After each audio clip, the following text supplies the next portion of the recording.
পর্নোগ্রাফির সাথে পরিচিত না এমন হাজারের একজন ব্যক্তি খুঁজে পাওয়া যাবে না। ঠিক আছে, বাংলাদেশের পরিসংখ্যান বলছে যে বাংলাদেশের স্কুল পড়ুয়া প্রায় 77% ছেলে মেয়ে পর্ন দেখে। এটা আবার কথা নয়, বা আপনি গুগল করেন এবং দিন দিন মেয়েদের পর্ন দেখার প্রবণতা বাড়ছে, এটা লেখা আছে। শুধু তাই নয়, ওই 1896 সালের দিকে তারা যখন পর্নোগ্রাফি ছড়িয়ে দেয়, মাত্র 7 মিনিটের একটা ভিডিও তারা প্রকাশ করছে। ঠিক আছে, এবং তার নামও তারা দিয়েছিল, আমার নামটা ঠিক খেয়াল নাই, আর আমি এগুলো ফিল্মস দেখিনি, আমি গুগলের নামটা দেখেছি কী নাম ছিল। তো তখন থেকে নিয়ে এই পর্যন্ত এই যে নীল সংস্কৃতি চালু করে দেয়া, এটা শুধু পশ্চিমাদের মধ্যে সীমাবদ্ধ থাকে নাই, পুরো বিশ্বের মধ্যে ছড়িয়ে দেওয়া হয়েছে। এবং আপনি পরিসংখ্যান দেখবেন যে এই নীল সংস্কৃতিতে সবচাইতে বেশি যারা পারদর্শী তারা হচ্ছে মার্কিন যুক্তরাষ্ট্রে। এবং এই ব্লু ফিল্মস পুরো বিশ্বে একটা ইন্ডাস্ট্রি চালু করেছে, এর নাম হচ্ছে পর্ন ইন্ডাস্ট্রি। ঠিক আছে, এবং আপনি এবার শুনলে অবাক হবেন যে এই পর্ন ইন্ডাস্ট্রি প্রতি বছরে $97 বিলিয়ন ব্যবসা করে। $97 বিলিয়ন ব্যবসা করে পর্ন ইন্ডাস্ট্রি সারা ওয়ার্ল্ডে। 1 বিলিয়ন সমান কত? 100 কোটি। 1 বিলিয়ন সমান 100 কোটি। 100 কোটি ডলার টাকা দিয়ে হিসাব করে দেখেন কত টাকা হয়। $97 বিলিয়ন ব্যবসা হয় প্রতি বছর এই পর্ন ইন্ডাস্ট্রির মধ্য দিয়ে। এবং এই ইন্ডাস্ট্রির ফিল্মসগুলো হলিউড বলিউডের চেয়ে বেশি শ্যুট করা হয়। এবং আমেরিকার লস অ্যাঞ্জেলেস নামক একটা জায়গা আছে না, এটাকে বলা হয় পর্নের স্বর্গরাজ্য। মানে এখানেই সব পর্নের শুটিংগুলো আগে হতো। একটা পর্যায় থেকে সেখান থেকে সরিয়ে ক্যালিফোর্নিয়া নিয়ে আসা হয়েছে। কখন সরানো হয়েছে? যখন সেখানকার প্রশাসন একটা আইন জারি করল। কী আইন জারি করলো? যে এখানে শুটিং করতে হলে বাধ্যতামূলক কর্নিবন ব্যবহার করতে হবে। নাউজুবিল্লাহ পড়বেন না। তো তারা এটা ব্যবহার করার পক্ষপাতী না, তখন ওখান থেকে ইন্ডাস্ট্রি সরিয়ে ক্যালিফোর্নিয়ার দিকে নিয়ে যাওয়া হয়েছে। তো শুধু আমেরিকায় প্রতি বছর 10 থেকে 12 বিলিয়ন ডলারের ব্যবসা করে এখানে। দ্বিতীয় স্থানে আছে ইউরোপের কান্ট্রি ব্রিটেন, তারপরে আছে সাউথ আফ্রিকা, তারপরে অন্যান্য কান্ট্রি জার্মানি, এদিকে আপনার সুইডেন, ফিনল্যান্ড, আমাদের উপমহাদেশে অনেক কান্ট্রিও আছে। ঠিক আছে, তো এই যে নীল সংস্কৃতি সারা ওয়ার্ল্ডে তারা ছড়িয়ে দিল, এখান থেকে আমি একটা নাম চুজ করেছি আর কি, যে নীল দর্পণ। আমি কিন্তু লেকচারে এখানে যাইনি, জাস্ট ইন্ট্রোডাক্টরি কিছু কথা বলবো যে নীল দর্পণ নামটা আমি কেন দিয়েছি এই কারণে।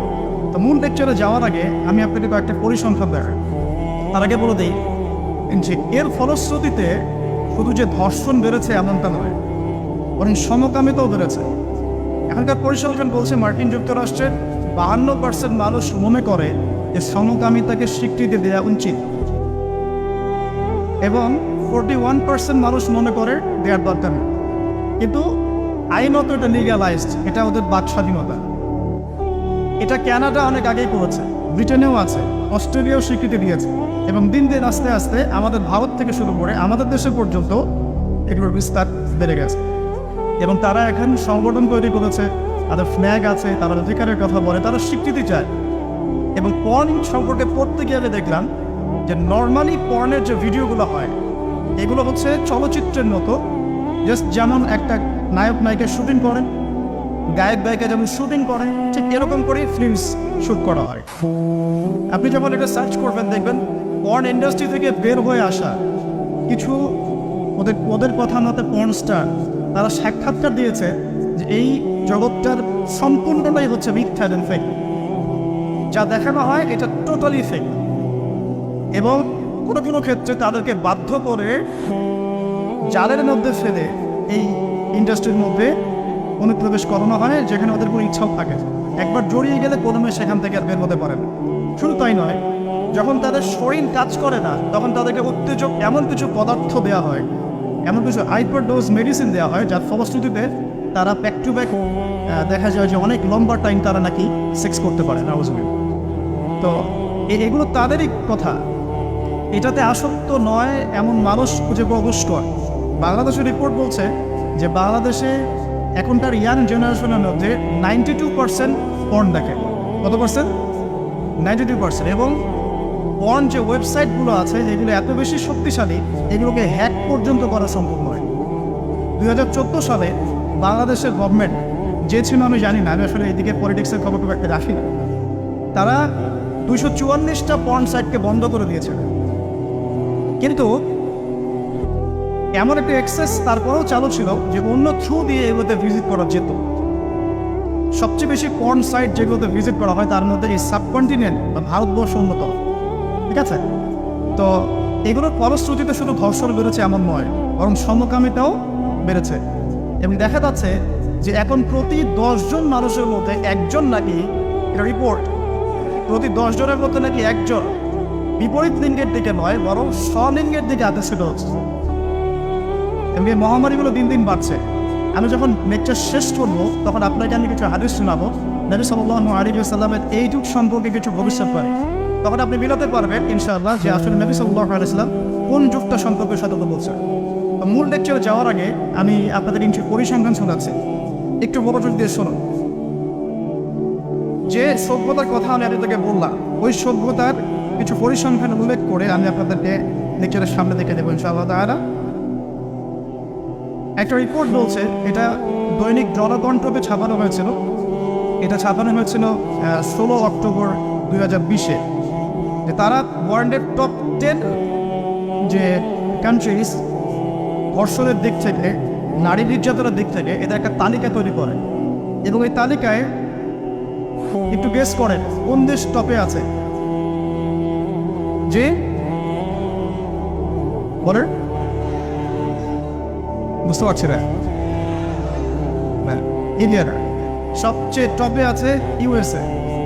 ঠিক আছে, আমি আপনাকে পরিসংখ্যান দেখাচ্ছি, তারপরে আমি মূল লেকচারে যাবো ইনশাআল্লাহ।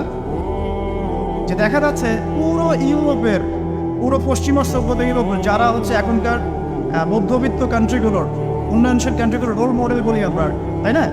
আমরা তো সবখানে ইউরোপ বানাতে চাই। ইভেন আমাদের দেখা যায় অনেক ক্ষেত্রে মিডল ইস্টের, মধ্যপ্রাচ্যের কোনো কোনো কান্ট্রির লিডার বলছে যে আমরা এত সালের মধ্যে মধ্যপ্রাচ্যকে ইউরোপ বানিয়ে ফেলবো। ঠিক আছে, তো আমরা ইউরোপ বানাতে চাই। তো ইউরোপের দেখা যায় যে 15 বছরের কম, পুরো ইউরোপে 15 বছরের কম 33% মেয়ে 15 বছরের আগেই কারো না কারো দ্বারা শারীরিক নির্যাতনের শিকার হয়েছে, যৌন নির্যাতনের শিকার হয়েছে। আচ্ছা, সামনে আসেন। আমাদের পার্শ্ববর্তী দেশ ভারতের কথা এসেছে এখানে, যে প্রতি 22 মিনিটে একটা করে মেয়ে ভারতের নির্যাতনের শিকার হয়, যৌন নির্যাতনের শিকার। বাংলাদেশের সংখ্যাটা কত এটা আপনারা বের করবেন, পরে দেখছি। শীর্ষ 10-এর তালিকায় প্রথমে আছে আমেরিকা, যেখানে বলা হচ্ছে যে 99% পুরুষ, 99% পুরুষ এরা উন্মুক্ত যৌন বিষয়গুলোতে আগ্রহী। ঠিক আছে, 1% পুরুষ চাচ্ছে যে ফ্যামিলি হোক, নর্মাল আমি ইসলামিক যেটা চিন্তা করি, ফ্যামিলি হোক, বিয়ে শাদী হোক, তারপরে বাচ্চা কাচ্চা হবে, এটা তারা 1% মানুষ চায়। ফ্রি সেক্সুয়াল যে রেভলিউশন, এটাতে 99% পুরুষ বিশ্বাস করে। তারপরে আসেন, তারা বলছেন যে এখানে আমেরিকাতে প্রতি 6 জন মেয়ের মধ্যে একজন ধর্ষণের শিকার হয়। প্রতি 6 জন মেয়ের মধ্যে একজন ধর্ষণের শিকার হন। এবং যে পরিসংখ্যানগুলো করা হয়েছে এটা মাত্র 16% কেসের ভিত্তিতে, বাকিরা কেসই করে না। যারা কেস করেছে, এই কাগজপত্র আছে, এর মধ্যে দেখা যায় প্রতি 6 জনের একজন ধর্ষণের শিকার হন।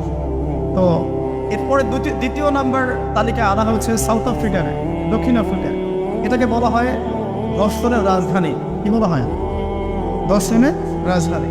এখানে দেখা যায় যে শুধু 2012 সালেই, অনলি 2012 সালেই 65,000 ধর্ষণের ঘটনা রয়েছে। আমি পরে আপনাকে হাদিসগুলো বলবো, আপনাকে পরিসংখ্যানটা ঢোকাতে থাকে। 65,000 ধর্ষণের ঘটনা ঘটেছে শুধুমাত্র সাউথ আফ্রিকাতেই। আর সাউথ আফ্রিকার 4,000 নারীর উপর জরিপ করে দেখা গেছে যে তাদের মধ্যে প্রতি 3 জনে একজন জীবনে একবার না একবার একজন পুরুষের দ্বারা যৌন সহিংসতার শিকার হয়েছে। প্রতি 3 জনের। এরপরে আরেকটা জরিপে দেখা গেছে যে আফ্রিকার 25% পুরুষ, পুরো আফ্রিকার 25% পুরুষ, মানে 4 ভাগের 1 ভাগ পুরুষ, জীবনে একবার না একবার কোনো না কোনো মেয়েকে ধর্ষণ করছে। এগুলো আমাদের রিপোর্টমে কিন্তু আপনি অনলাইনে এগুলো পাবেন। এরপর আসেন 3 নম্বরে রাখা হচ্ছে সুইডেনকে। এবার সুইডেনকে খুব হাইলাইট করা হয়, খুব উন্নত কান্ট্রি। দেখা যায় যে 2009 সালে সুইডেনে ধর্ষণের হার ছিল 58%। কত পার্সেন্ট?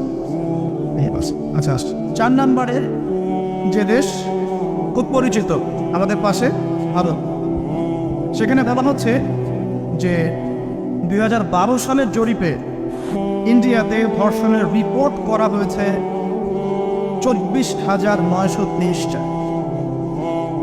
24,923। আসেন তারপরে একজন রিপোর্টে বলছে প্রতি 22 মিনিটে সেখানে একজন মেয়ে ধর্ষিত হচ্ছে। 5 নম্বরে আছে যুক্তরাজ্য।